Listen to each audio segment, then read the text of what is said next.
नमस्कार दोस्तों, मैं प्रमोद कुमार विश्वकर्मा और आप देख रहे हैं सच न्याय तक। दोस्तों, आज हम आपको एक ऐसे गुरु से मिलेंगे जिनसे शायद आप कभी पहले से भी परिचित होंगे, जिनका नाम है जागेश्वर प्रसाद यादव, जो कि Jagdish Prasad Kushwaha intermediate college of competence के प्रोफेसर हैं और उनके पास हम लोगों ने पढ़ाई भी किया है। आज हम उनको देखेंगे और उनके बारे में जानेंगे कि आखिर वे आज के युवाओं के बारे में क्या सोचते हैं और किस तरह का उनका संदेश है कि लोगों को आज अपने जीवन में किस प्रकार का बदलाव लाने के लिए। कल यानी कि 20 अगस्त को मैं राष्ट्रीय पिछड़ा वर्ग मोर्चा का एक अधिवेशन चल रहा था, उसमें मैं गया और कवरेज के लिए मैं गया था और वहाँ पर मैंने जागेश्वर सर को देखा। मैंने अपने गुरु को चरण स्पर्श किया और प्रणाम किया। आप सभी देखिए। हम बढ़ रहे थे और सुभद्रा जो है कहानी सुनते सुनते क्या हुआ कि अचानक सो गई, कुछ सुनी है कुछ खत्म हो गया। जैसे हमारे पुरखे हमें कहना चाहिए, जैसे हमारे पुरखे कितना दिनों से कहते आ रहे हैं कि जगो, पढ़ो, जागृति की ओर पढ़िए, ये करिए वो करिए, लेकिन हमको लगता है सुनते सुनते हम सो जा रहे हैं। इससे होगा क्या? हम तो जो सहन करेंगे, हमारे पास जो घटनाएं घटेगी, हमारे पास जो अपमान का गिरा आएगा वो तो होगा ही, लेकिन हमारी जो भावी पीढ़ी आएगी उसका वही हाल होगा जो अभिमन्यु का हो। उसकी माता सो करके, मतलब उसका पूर्वज, माँ को पूर्वज ही कहिए, अभिमन्यु की माँ कथा सुनते सुनते अगर न सोई रहती तो हमको लगता है अभिमन्यु को ये जोखिम भी उठाना पड़ रहा था। इसलिए हम भी वही कर रहे हैं। हमारे पुरखे बार बार कह रहे हैं भैया ये करो वो करो, कितना तो अपना बलि चढ़ा करके, परिवार की बलि चढ़ा करके, जीवन की बलि चढ़ा करके, और हमको कह रहे हैं कि आगे बढ़िए, कथा परिवर्तन का नारा दे करके बढ़ा रहे हैं, लेकिन फिर भी हम सो रहे हैं। और सो रहे तो होगा कि हमारी अपनी पीढ़ी जो आएगी वो अभिमन्यु का हाल होगा। चक्रव्यूह में तो घुस जाएगा लेकिन निकलने का रास्ता नहीं मिलेगा। इसलिए हम ऐसा नहीं करें। हमको जो बताया जा रहा है पुरखों के द्वारा, हमको जो अपने अगुवाओं के द्वारा कहा जा रहा है, चौधरी विकास पटेल हैं, बाबा श्याम साहब हैं, और जो नेता लोग हैं हमारे, क्या कहते हैं, पेरियार ललई सिंह हैं, पेरियार रामास्वामी नायकर हैं, ज्योतिराव फूले हैं, इन लोगों की कहानियों को तो पढ़िए, इन सारी कहानियों को तो सीखिए, तब पता चलेगा कि हमको बार बार क्यों कहा जा रहा है कि SC ST OBC को आरक्षण देना चाहिए। तो अब्दुल कलाम मुस्कुराने लगे तो महाजन साहब बोले कि मुस्कुरा रहे हैं। बोल नहीं महाजन साहब, मैं ये कहना चाह रहा हूँ कि हम वैज्ञानिक हैं, हम लोग विज्ञान की जो बातें हैं उसके अनुसार चलते हैं, और विज्ञान ये बताता है कि ग्रह नक्षत्र सब की जो गति होती है वो फिक्स होती है। वो चतुर्दशी रहे या नौमी रहे या मंगल रहे, उसकी गति अबाध्य गति से चलती रहती है। इसलिए हम लोग के सब दिन बराबर है। आपको किस दिन अच्छा लगता है उस दिन कहिएगा, हम कर देंगे जहाँ साइन करके कहेंगे। तो शनि ग्रह मंगल जो लगता है कहने मूर्खों के पास जाता है, अंधविश्वासी लोगों के साथ जाता है, धन जिसके पास उसके पास जाता है, और तर्कहीन जो है उसके पास जाता है। एक आदमी को इसी तरह लोग कहा कि शनि तुम्हारे ऊपर आ गया है, तो शनि आ गया तो है कटाना जरूरी है। तो गया पंडित जी के पास, अब पंडित जी के पास गया तो उसके बाद कहा कि इसे 10,000 के लगभग खर्चा पड़ेगा आपको। तो 10,000 पड़ जाएगा? किसान आदमी सब बता रहा 10,000 पड़ जाएगा। बोल हाँ, उतना पैसा तो है नहीं। तो बोले कि ऐसा नहीं है तो चलो 5,000 में काट देंगे। तो 5,000 के लिए भी तैयार नहीं हुआ कि हम किसान आदमी हैं, गरीब आदमी हैं, हमसे इतना पैसा नहीं हो सकेगा वो। तो बोला सर चलो 3,000 कर दो। इस तरह घटते घटते बेचारो 500 पर आया। 500 पर भी तैयार नहीं हुआ तो बोला कि कितना पैसा है? तो कहा कि पॉकेट में तो एको पैसा नहीं है। तो पंडित जी बोले जाओ, अगर तुम्हारे पास पैसा नहीं है, तुम्हारे पॉकेट में कुछ नहीं है, तो तुम्हारा शनि कुछ नहीं बिगाड़ेगा। समझ ना? तो कहने का मतलब हुआ शनि को हम बुलाते हैं, मंगल को हम बुलाते हैं, मूला को हम बुलाते हैं, और पैसा हमारे पास हम फेंकते हैं। इसलिए पैसा नहीं करें। आप तर्क का सहारा ले, बुद्धि का सहारा ले। आप पहले तर्क है क्या चीज है? तर्क वही है जो न्यूटन ने किया। हम आम आदमी भी देखते थे, क्या देखते थे? आम ऊपर से नीचे गिरता है, ऊपर क्यों नहीं चल जाता है? हम सारे लोग देखते आए हैं, उसके पहले की पीढ़ी भी देखते आई थी, लेकिन कभी किसी ने सवाल किया क्या, किसी ने तर्क किया क्या? नहीं किया। लेकिन न्यूटन साहब ने कहा था कि नीचे ही क्यों गिरा, और इसी तर्क के सहारे उन्होंने गुरुत्वाकर्षण फोर्स का देखिए आपको नियम बना दिया।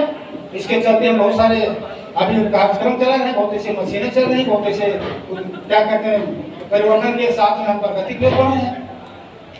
जेम्स वाट की बात ले लीजिए, विकास में विज्ञान की बहुत बड़ी भागीदारी है।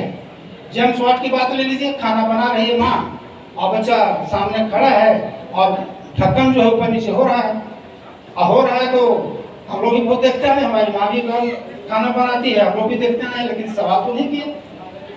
तो बच्चा जो है माँ से पूछ देता है कि माँ ये ढक्कन ऊपर नीचे क्यों हो रहा है?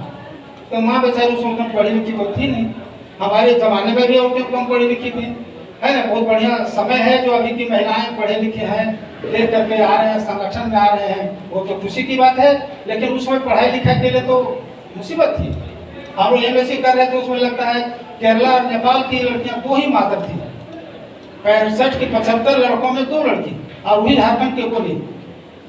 तो कहने का मतलब शिक्षा, विज्ञान, ये सब जो है वो बहुत मायने रखता है जागृति के लिए, जागरण के लिए, विकास के लिए। अगर वो नहीं करेंगे तो फिर खत्म हो जाएगा। तो वही ढक्कन को उछलते हैं, उछल कर गया, क्या उछल क्यों रहा है? और उछली ने उस जेम्स वाट ने उसी वाष्प के अध्ययन करके वाष्प इंजन बना दिया। अब देखिए कई प्रकार की ट्रेनें चल रही है, अभी अंडरग्राउंड चल रही है, ऊपर चल रही है। तो कहने का मतलब हुआ कि हम जो जागरण की बात कर रहे हैं, उस जागरण में विज्ञान मूल रूप में है, उसके अंदर छिपा हुआ है। वैज्ञानिक सोच लेते नहीं चलेंगे तो जागरण या विकास की नारा हम देते रहेंगे, कोई फायदा उससे होने वाला नहीं है। हम आरक्षण की बात करेंगे और वो सब विश्वास की बात करेगा। हम उधर जाना चाहेंगे, वो कहेगा इधर जाओ। कल की बात हम कह रहे हैं, एक जगह हम बैठे हुए थे तो एक साथी को हमने कहा कि क्या वो धान रोपाए थे? नहीं। तो कहाँ रोपाया, पानी में पड़ ही नहीं रहा है, तो सावन का महीना ही है। हम बोले क्यों नहीं पड़ रहा है? तो ये तो वैज्ञानिक भी फेल हो रहा है। तो क्यों? हम बोले क्यों वैज्ञानिक फेल हो रहा है? और उसके साथ पंडित जी बैठा करते हैं, रोज हम आते हैं उसी रास्ते से, और उसके पास पंडित जी रोज बैठता है।